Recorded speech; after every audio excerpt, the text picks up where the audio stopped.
Olá, queridos viajantes da Palavra de Deus, sejam muito bem-vindos a este canal. Tudo bem com vocês?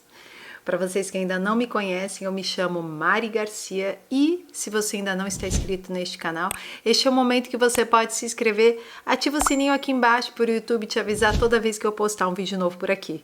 Também me segue lá nas minhas redes sociais, no Instagram, no Facebook e no Telegram. Eu vou deixar aí na descrição do vídeo os links de todas as redes sociais. Você só precisa clicar em cima, você vai ser direcionado para a minha rede social e aí você se inscreve lá. Nós vamos poder trocar mais informações, você deixa seus comentários, dúvidas e sempre que possível eu vou tentar responder a cada um de vocês com muito carinho. Seja a boca de Deus e divulgue este vídeo para o maior número de pessoas que você conhece aí e deixa Deus te usar.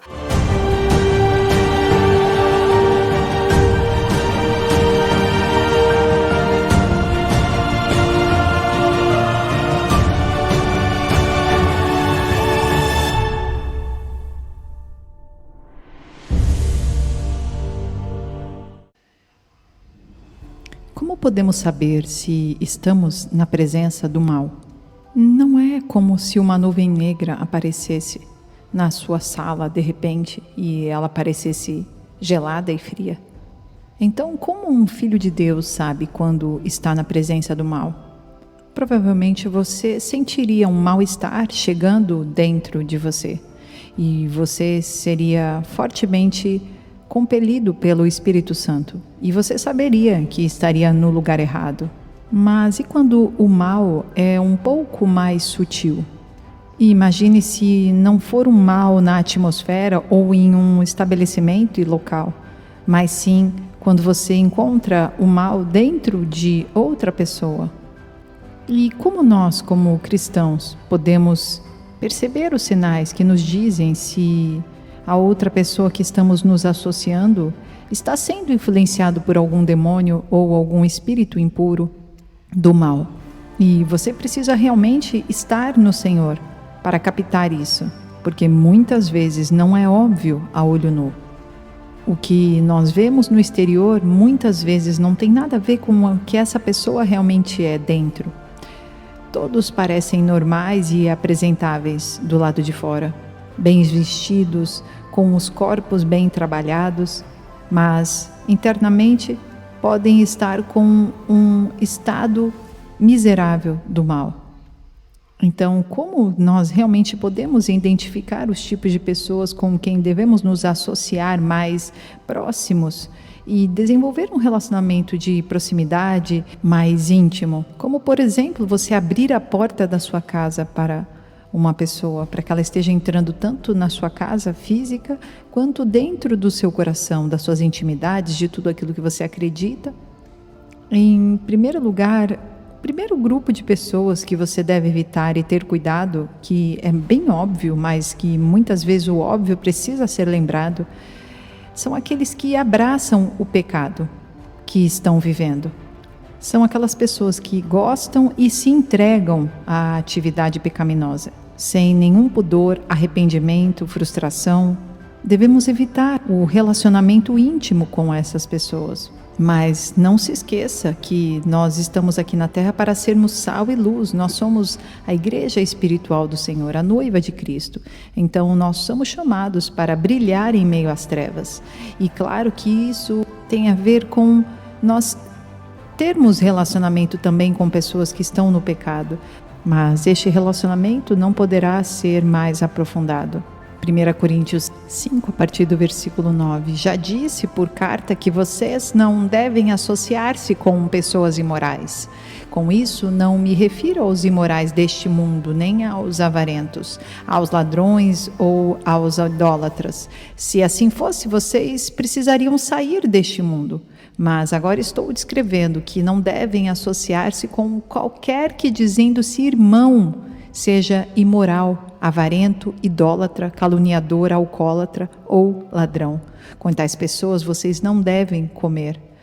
Perceba como Paulo está dizendo que aqueles que se dizem irmãos, ou seja, aqueles que se dizem crentes e mesmo assim vivem aprofundados no pecado, no erro, esses nós devemos nos afastar deles. E sim, Podemos orar e ajudá-los quando preciso, mas não podemos nos relacionar intimamente. Há uma grande diferença entre aqueles que estão lutando contra o pecado e alguém que se entregou ao pecado e desfruta disso, sem ter um mínimo de pudor com relação a Deus. E sabemos que quanto mais é dado para cada um dos filhos de Deus, mais será cobrado.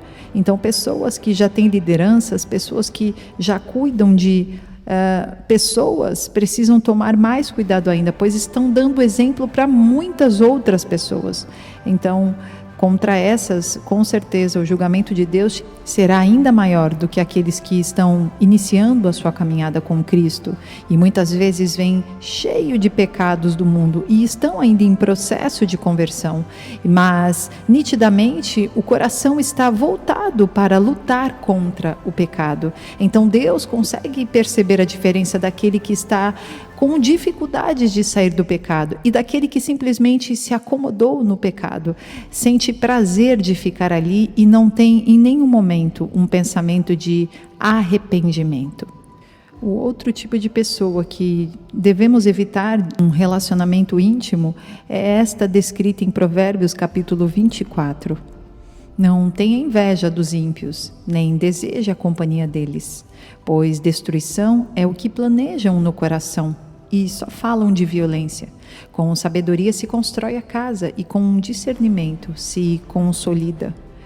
Perceba como Provérbios está apontando para a palavra desejar estar com um certo grupo de pessoas, ou para se encaixar em um círculo. Mas a Bíblia está dizendo que se essas pessoas são más, para que não tenhamos esse desejo de estar com eles. Aqueles que desejam destruição e planejam violência. É claro que é difícil julgarmos as pessoas. Precisamos, primeiramente, olhar com a inocência e o amor que Deus nos coloca em nosso coração, que temos através do Espírito Santo.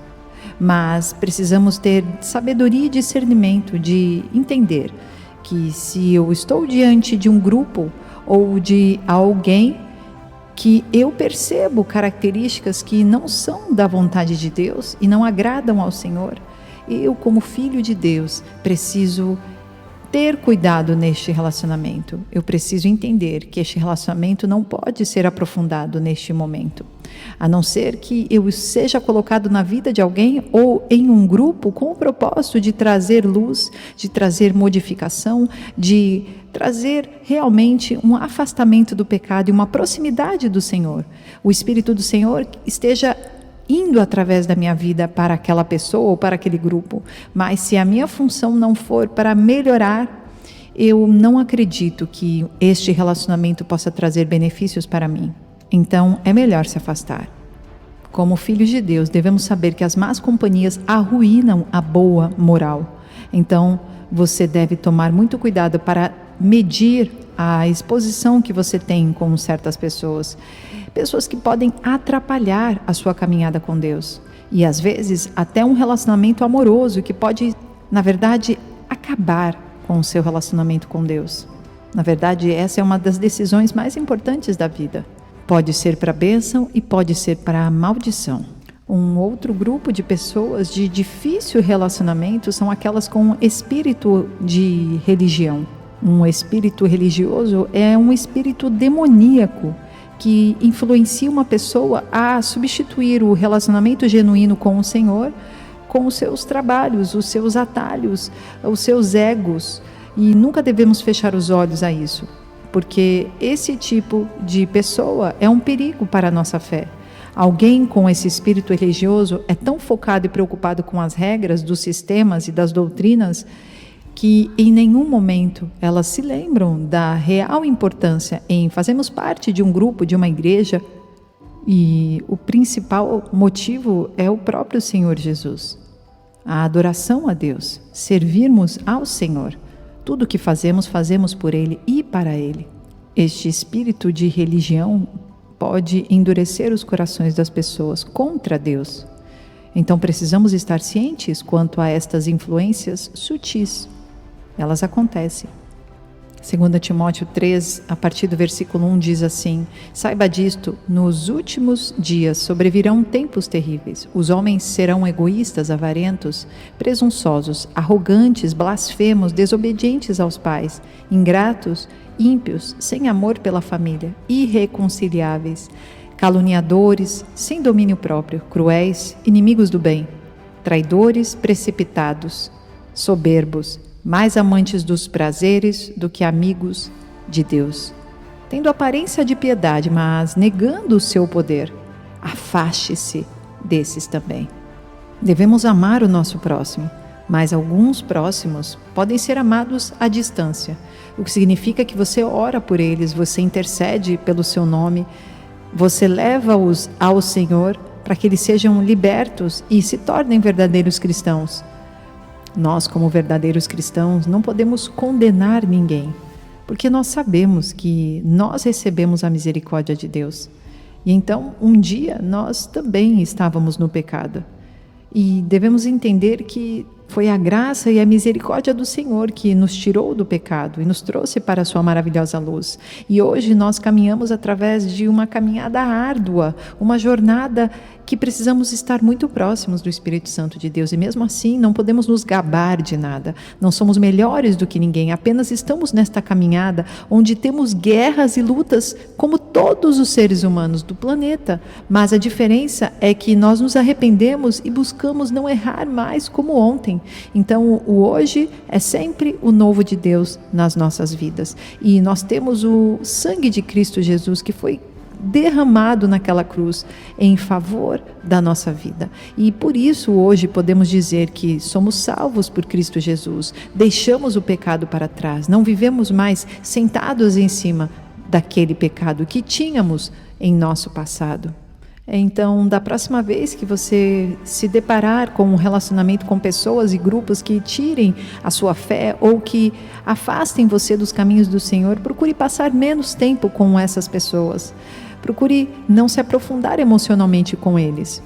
E, se for possível, sempre que você puder e for requerido da sua parte, que as suas respostas sejam curtas e breves, mas com sabedoria e voltadas para a palavra de Deus. E sempre com amor, que os seus princípios, baseados no Senhor, sejam bem escancarados para que essas pessoas possam entender a sua opinião.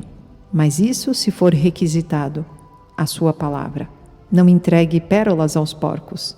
Se porventura a pessoa se abre para que você venha até ela com uma correção ou com uma palavra do Senhor, você deve falar, mas não seja agressivo, nunca. E siga a direção do Espírito Santo. Ele te guiará quanto a quando você deve agir ou quando você deve se calar. E, acima de tudo, ore por essas pessoas, interceda e deixe claro para elas que você está orando por elas. E procure amar cada um deles com o amor de Deus. E haverá um momento que, independente do buraco que fique dentro de você, você precisará deixar algumas pessoas irem. É assim que funciona a caminhada com Cristo. Deus te liberta de alguns para abrir a porta para que entrem outras amizades, relacionamento, e talvez o homem que você tem tanto esperado, ele venha após você deixar para trás todos aqueles que têm te prendido durante tanto tempo. Chega um momento que você precisa se desvincular do pecado e decidir fazer a coisa certa, seguir a Deus e fazer a tua vontade. Eu decido fugir do pecado. E nesta hora, quando você fecha portas que não sejam de Deus, Ele abre portas que sejam dele para você. E então você começa a entender que você está vivendo realmente o novo de Deus. E aí, com certeza, você precisará ainda lutar contra pessoas que do seu passado faziam parte. Mas agora, nesta nova caminhada com Cristo Jesus, talvez elas ainda não possam fazer parte novamente, até que você esteja realmente forte para ser luz na vida delas novamente. E então você também precisa perdoar, mesmo quando for difícil de fazer isso, mesmo quando você estiver machucado. Chegará um momento que você vai ter que decidir permanecer em fé, mesmo quando você não vê uma luz no fim do túnel para a situação que você está vivendo. Talvez você possa estar vivendo um ataque em alguma área da sua vida. Então você tentou de tudo para resolver, mas nada está funcionando e nem mudando a sua vida. E então talvez seja a hora de você mudar a direção da sua vida. Talvez você esteja tentando há muito tempo as mesmas atitudes, as mesmas ações e não tem visto o resultado. E você se sente frustrado. Então, hoje é dia de mudar o rumo da sua caminhada e começar a olhar com outros olhos para a sua trajetória. Arregace as mangas e enche o seu coração de fé. Acredite no poder do sangue de Jesus Cristo, que pode te libertar e dar-te vitória nesta batalha que você está atravessando. Isso pode te dar vitória e te dar cada vez mais discernimento para se afastar da maldade. É hora de permanecer firme contra as forças do mal. É tempo de se fixar na palavra de Cristo Jesus e entender que não podemos brincar mais. O inimigo anda ao redor, tentando matar, roubar e destruir. Todo crente, todo cristão, todo aquele que está firme. Por isso, permaneça firme nesta jornada. Você é escolhido do Senhor. Salmo 56, versículo 3. Mas eu, quando estiver com medo, confiarei em ti. Em Deus cuja palavra eu louvo, em Deus eu confio e não temerei. Que poderá fazer-me o simples mortal? O tempo todo eles distorcem as minhas palavras e estão tramando prejudicar-me. Conspiram, ficam à espreita, vigiam os meus passos na esperança de tirar minha vida. Deixarás escapar esta gente tão perversa? Na tua ira, ó Deus, derruba as nações. Registra tu mesmo o meu lamento. Recolhe as minhas lágrimas em seu odre. Acaso não estão anotadas em teu livro? Os meus inimigos retrocederão quando eu clamar por socorro. Com isso, saberei que Deus está a meu favor. Confio em Deus cuja palavra louvo, no Senhor cuja palavra louvo. Em Deus eu confio e não temerei. Que poderá fazer-me o homem? Cumprirei os votos que te fiz, ó Deus. A ti apresentarei minhas ofertas de gratidão, pois me livraste da morte e aos meus pés de tropeçar, para que eu ande diante de Deus na luz que ilumina os vivos. Deus abençoe, queridos, e até o próximo vídeo.